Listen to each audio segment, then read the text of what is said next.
Bismillah Ustaz Adi, kami ingin tabayun tentang ceramah tausiah Ustaz di YouTube bahwa musik itu halal atau dibolehkan. Jazakallah khair. Antum kapan melihat tayangan saya? Ini poin pertama. Atau antum melihat utuh atau tidak? Yang kedua, apakah antum hadir di majlis itu cuma melihat atau cuma melihat cuplikan? Yang ketiga, dalam suasana apa saya menjawab pertanyaan itu?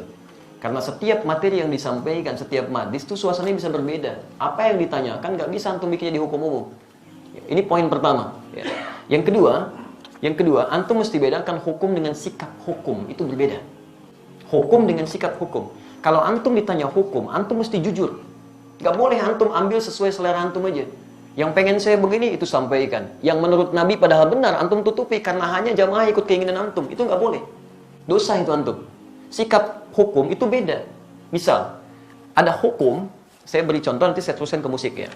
Ada hukum misalnya untuk sujud nih, setelah i'tidal. Ya, hukumnya ada dua secara umum. Yang pertama adalah sujud dengan menggunakan lutut dulu. Itu ada di Abu Daud nomor hadis 838 dari Wa'il bin Hujur, posisi paling kanan sebelah bawah. Baik, yang kedua ada menggunakan telapak tangan. Di telapak tangan dulu, baru lutut. Ya, itu ada di Abu Daud kitab yang sama, nomor hadis 840 dari Abu Hurairah, posisi paling kiri sebelah atas sampai 841. Cuman beda dua nomor. Ini yang disebut hukum.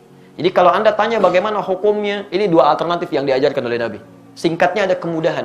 Anda kalau ingin menggunakan lutut boleh, ingin menggunakan telapak tangan boleh. Karena kita sujud memang hanya menggunakan satu di antara dua itu. Itu artinya kemudahan. Rumus fikihnya disebut al-jam'u wat taufiq. Jadi kalau ada persoalan, hadisnya banyak, antum jangan pilih satu hadis dan antum ikuti, tidak. Kumpulkan semua hadisnya, at-taufiq kemana arah hukumnya. Di situ antum simpulkan. Sampai Ibnul Qayyim al-Jauziyah menulis kitab sifat salat Nabi, beliau menyimpulkan saya pilih yang pakai lutut. Syekh Muhammad Nasruddin al-Albani menulis kitab sifat salat Nabi, memilih menggunakan telapak tangan. Jadi kalau antum ngajinya menggunakan kitab sifat salat Nabi Syekh al-Albani, pasti pakai telapak tangan itu. Lihatnya. Kalau antum baca kitab Syekh Ibnul Qayyim al-Jauziyah, Masya Allah akan menggunakan lututnya. Nah, dua-duanya dipraktikkan. Nah, jadi kalau antum menggunakan lutut benar, menggunakan telapak tangan benar, yang salah itu ya menggunakan selain keduanya. Bisa pakai kepala duluan gitu kan? Itu kan keliru. Ya. Dan diantara yang pakai kepala duluan belum apa-apa sudah rame gitu kan. Lihat orang pakai telapak tangan disebut ini salah nih, yang benar pakai ini. Mungkin antum ngambil salah satu aja. Dan yang tidak tepat ketika Anda mengajarkan pakai telapak tangan atau pakai lutut, Anda mengatakan ini yang lain salah nih, yang benar pakai ini. Hadisnya dhaif. Antum berani mendaifkan Syekh Ibnul Qayyim al-Jauziyah, antum siapa? Kan? Antum mengatakan yang pakai telapak tangan salah, antum di mana makamnya Syekh Al-Albani? Jadi jangan sampai kita yang belum tentu hafal hadisnya jadi pada rame. Hadisnya aja nggak tahu gitu kan. Ya, itu hukum. Adapun sikap hukum itu pilihan antum terhadap hukum. Antum bersikap ingin menggunakan lutut, silakan. Bersikap ingin menggunakan telapak tangan itu silakan, itu nggak ada masalah di sini. Jelas di sini? Nah sekarang dari pemahaman ini, mari kita tarik kepada pertanyaan tadi. Musik apa sih hukumnya? Apa dulu musik itu? Antum harus kenali dulu. Apa dulu musik? Jangan-jangan ribut masalah musik, antum sendiri nggak kenal musik. Antum menghukumi musik, handphone antum sendiri banyak musiknya. Ringtone, tone itu kan musik. Begitu bunyi, musik itu haram. Bunyi, ting-ting gitu kan. Masya Allah. Haram semua tuh di HP antum tuh. Antum harus kenali dulu apa itu gitu kan. Musik itu segala suara yang menghasilkan irama. Ingat ya, kami alhamdulillah saya sampai S2 itu spesialis saya di bahasa Arab. Saya senang tafsir Quran. Saya sangat cinta Quran ya. Dan alhamdulillah untuk memahami Quran saya harus paham bahasa Quran. Maka saya belajar di bahasa itu. Dan turunannya nanti ada pembahasan tentang syair. Yang di syair itu salah satu subbabnya pembahasan tentang musik. Karena unsur dari syair itu musik, salah satunya. Musik segala suara yang menghasilkan irama. Jadi setiap suara menghasilkan irama itu disebut dengan musik. Jelas di sini? Ini dibagi dua nanti. Ya. Yang pertama, ada yang tidak menggunakan alat. Jadi suara. Dan orang Arab sudah terbiasa tentang itu. Maka ketika mereka membuat syair, di antara unsur syair itu salah satunya musik. Kalau antum belajar jurusan bahasa Arab, berbicara tentang syair itu pasti itu akan belajar itu. Di antaranya ada irama, musik di situ. Kalau diturunkan ada 16 rumus, disebut dengan bahar di ilmu arud. Ada bahar tawil, ada madid, ada rajaz, ada macam-macam. Dan sejak zaman jahiliyah sudah ada. Jadi begitu mereka bikin syair, tidak ada irama musiknya, itu disebut aib musiknya. Aib syairnya, celah. Bukan syair yang fasih. Ya, tawilun lahudunal buhuri fadailu fa'ulun mafa'ilun fa'ulun mafa'ilu kifanaf min dzikra habibin wa manzili bisaqtul liwa bainad dakhuli fahawmali. Selalu ada iramanya, membedakan satu dengan yang lainnya. Nah, pada yang seperti ini bahkan turun ayat Quran. Saya ulang ya, bahkan surah khusus yang membahas tentang kebiasaan mereka. Surah ke-26 disebut Asy-Syu'ara. Asy-Syu'ara itu jamak dari kata syair yang berarti pemusik, penyair. nggak pakai O, penyair. Oh, itu penyair. Saya ulang ya, penyair. Jamaknya asy'ara.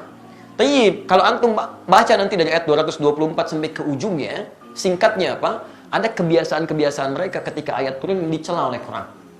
Dicela oleh Quran. Wasyu'ara yattabi'uhumul ghawun, dan para penyair itu seringkali menghadirkan hal yang tidak bermanfaat. Wahum fi kulli wadin yahimun, ada yang datang ke lembah-lembah nyari inspirasi sehingga ibadah ditinggalin. Datang ke lembah, jadi apa Pak? Jadi ilham. Kan ilham tetangga Bapak. Oh enggak, saya di sini. Jadi itu, jadi inspirasi, nulis macam-macam. Sehingga maaf, kebaikan-kebaikan diabaikan. Kan sholat tertinggal, macam-macam tertinggal. Zaman jahiliyah banyak yang begitu. Sehingga ketika zaman Islam dibedakan. Yang seperti ini ada banyak manfaatnya. Bahkan ada yang menuduh Nabi SAW. Ada yang menyerang Nabi dengan syair. Banyak. Ada Zuhair bin Abi Salma sebelum dia tobat. Nyerang Nabi itu. Disebutkan begini, dan sebagainya. Apa yang terjadi? Sisi lain, banyak juga penyair muslim. Di antaranya Hasan bin Sabit. Hasan bin Sabit bahkan langsung disebut sebagai syairun Nabi. Seorang penyair yang membela Nabi SAW. Jadi begitu di sudut sana mencela Nabi, di sini kemudian membalas dengan membela Nabi SAW. Dan tidak sedikit pembelaan itu dihasilkan lewat syair. Yang seperti ini langsung disanjung oleh Quran. Illal ladzina amanu, kecuali para penyair yang beriman kepada Allah Subhanahu wa taala. Yang dengan syairnya dijadikan untuk membela Islam dan mengangkat nilai-nilai kebaikan. Jelas sampai sini dulu? Ini sisi yang pertama. Jadi Anda bayangkan, Anda mesti fair di sini. Ada ayat yang mencela keadaan tertentu, ada ayat yang kemudian mengangkat nilai kebaikan di situ. Jelas? Bahkan Nabi SAW pernah kemudian meluruskan ketika seseorang memuji Nabi untuk mengkultuskan. Jangan sebutkan itu, sebutkan yang lain. Dan Nabi SAW ketika pulang dari perang Tabuk pulang, itu disambut dengan syair. Dan beliau diam. Tala'al badru alaina min thaniyatil wada'i, ya wajaba syukru alaina, mada'a lillahi da'i. Dan antum ada yang kemudian membuat dengan musik-musik kasidah itu. Itu asalnya kan itu syair. Ya, dari madid rumusnya. Tala'al badru alaina min thaniyatil wada'i, wajaba syukru alaina, mada'a lillahi da'i. Ada semuanya di situ. Ya. Sampai orang Arab itu Pak, jangankan masalah seperti itu, lihat binatang, lihat macam-macam, itu memang itu Masya Allah, itu langsung bisa bikin syair. Refleksnya syair. Itu lihat burung aja, burung bulbul lompat-lompat bikin syair. Al-Asma'i pernah bikin, cuma gara-gara burung bulbul lompat ke dahan-dahan bikin syair. Sautu safiril bulbuli hayyaja qalbi thamili al-ma wa zahru ma'a ma zahri lafzul muqali fa anta yasridi wa sayyidi wa mawlali fakam tajumuni ghajirin uqalqali qataftuhu min wadatin fi hadha ar-rajuli fa qala la la la faqad ghada muharmili wal walad wali waydani fa qultu la tuwalbili fa bayyinu lu'ali qalat lahu hina kadha in hadithul muqali ka hatan ka kailali tabtabi ada semuanya. Dia bikin itu. Dan dalam suasana membikin itu, Nabi biasa saja. Jadi ketika buruk dicela oleh Nabi, ketika baik didiamkan oleh Nabi. Maka dari sini ulama sepakat dalam persoalan syair, musik yang berasal dari suara. Awas ya, berasal dari suara, itu terbagi pada dua bagian. Ada yang dicela sampai tingkat keharaman, ketika menjauhkan dari Allah Subhanahu wa ta'ala, membuat diri lalai, makruh dengan kalimat-kalimat yang tidak pantas itu yang haram. Jelas? Tapi kalau yang dimaksudkan kalimat-kalimat kebaikan, sampai Imam Syafi'i punya syair disebut Diwan Asy-Syafi'i, ajakan pada kebaikan, ketaatan di situ, itu dibenarkan oleh para ulama. Tidak ada masalah di situ yang disebut dengan hukum boleh. Jelas di sini? Jadi pernyataan saya jangan di-framing gitu kan, jangan dipotong seakan-akan Ustaz dibolehkan ini, kata siapa? Saya nggak pernah membolehkan itu. Hukumnya ada di Quran, turun sejarahnya, antum bisa lihat, ini yang tidak boleh, ini yang boleh. Sekarang alat musik. Bagaimana dengan alat-alat musik? Antum bisa perhatikan kalau munculkan hadis-hadisnya, ada yang langsung dicela, bahkan didekatkan dengan zina. Kan? Allah akan datang di masa nanti orang-orang menghalalkan zina, menghalalkan khamar dan menghalalkan alat-alat musik, gitu kan? Pernah dengar hadisnya? Tayyib, itu apa yang dicela? Hal-hal yang bisa menyesatkan kita pada keburukan, yang menjauhkan dengan Allah Subhanahu wa taala. Bahkan disebutkan oleh Nabi seruling itu bagian dari panggilan setan, gitu kan? Karena ketika dia digunakan banyak orang maksiat di situ. Ya, minum khamar, ada yang mabuk-mabukan, ada yang berzina, ada yang macam-macam. Silakan cek ya, silakan antum cek. Setiap kali menemukan musik di tempat-tempat yang tidak baik, pasti turunannya maksiat.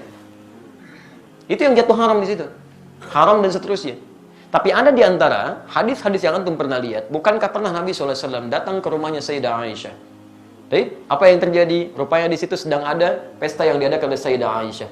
Sedang bergembira. Tiba-tiba ada dua di antara khadimahnya sedang bermain gendang gitu kan? Baik, tobul. Dia sedang kemudian bersyair. Datang Abu Bakar. Ketika Abu Bakar datang dikatakan, Abi mazmuri syaitani fi baitin Nabi sallallahu alaihi wasallam. Ini yang setan ada di rumah Nabi.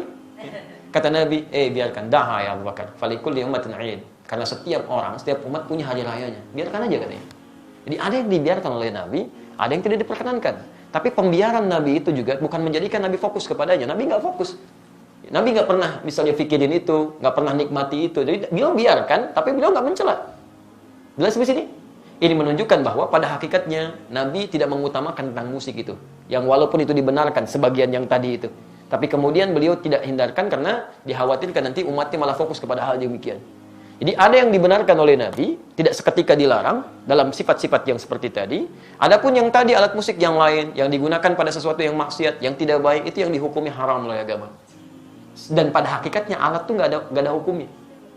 Alat benda nggak ada hukumnya. Saya mau tanya, apa hukumnya golok? Apa hukumnya pisau? Nah, antum belajar usul fikih dulu. Hukum itu tidak melekat pada benda. Hukum itu melekat pada amalan. Ingat, pada amal, bukan pada benda. Golok digunakan untuk apa? Kalau digunakan untuk sembelih hewan korban, maka hukumnya dia halal. Tapi kalau digunakan untuk, nah ini poinnya. Misal, ancam orang, bunuh orang. Saya kemarin ke Bali, Masya Allah. Ya. Begitu turun dari rumah makan, ada seorang, Ustaz, mohon Ustaz untuk makan hari ini aja, untuk makan hari ini aja. Tapi yang dipegang, golok, kemudian pisau, ditutup, bagi di hadapan ke kita. Begini, Ustaz, tolong untuk makan hari ini. Masya Allah. Itu luar biasa, kan? Itu luar biasa. Dia meminta dengan cara yang tidak elok, gitu kan? Walaupun kita paham maksud dia butuh sesuatu. Tapi dia katakan, ini loh pisau saya. Ini golok saya, gitu kan? Itu nggak boleh seperti itu. Haram hukumnya golok digunakan demikian. Jelas ya? Jadi teman-teman, ketika saya ditanya hukum, saya jelaskan inilah hukumnya begini. Tapi kalau Anda tanya saya, apa sikap hukum saya? Kalau saya menjauhi itu. Saya jauhi gitu kan. Saya tinggalkan, saya jauhi. Sekalipun saya paham teorinya. Dan dari situ saya paham, orang barat mengambil rumus-rumus musik dari situ. Saya sampai hafal. Hafal saya rumus gitar, rumus piano, saya hafal. Karena mereka ngambil dari situ, saya pelajari itu. Tapi saya nggak pernah main begituan. Apakah kalau kita menghafal sesuatu, kalau tas disebut saya membolehkan? Belum tentu. C, D, F, G, B, C, D, F, C, D, F, G, D, F, G, A, B, C, D, A, B, C, D, F, G, A, F, G, A, B, C, D, E, B, C, D, F, G, A, B, B, C, D, B, C, D, A, B, C, D, A, B, C, D, C, antum aja belum tentu tahu tuh. Jadi kita membaca sesuatu bukan berarti kita masuk di dalamnya, tidak gitu kan? Untuk merumuskan rumus hukum yang boleh, yang tidak boleh. Antum mungkin biasa, tapi bagaimana dengan orang-orang yang profesi di dalamnya? Ada yang mengajar begini, ada yang begitu. Saya mesti berikan pendalaman hukum seperti ini. Tapi sikap saya seperti ini. Jelas di sini? Baik. Antum boleh tidak sepakat, tapi jangan sampai ketidaksepakatan itu menjadikan kita harus saling mencela. Itu nggak boleh. Nggak boleh. Dalam tidak sepakat pun nggak boleh mencela. Apalagi dalam hal sepakat, kan? Baik. Alhamdulillah. Jelas di sini? Thanks. Like and subscribe. Like and subscribe. Like and subscribe. Like and subscribe. Like and subscribe. Like and subscribe. Like and subscribe.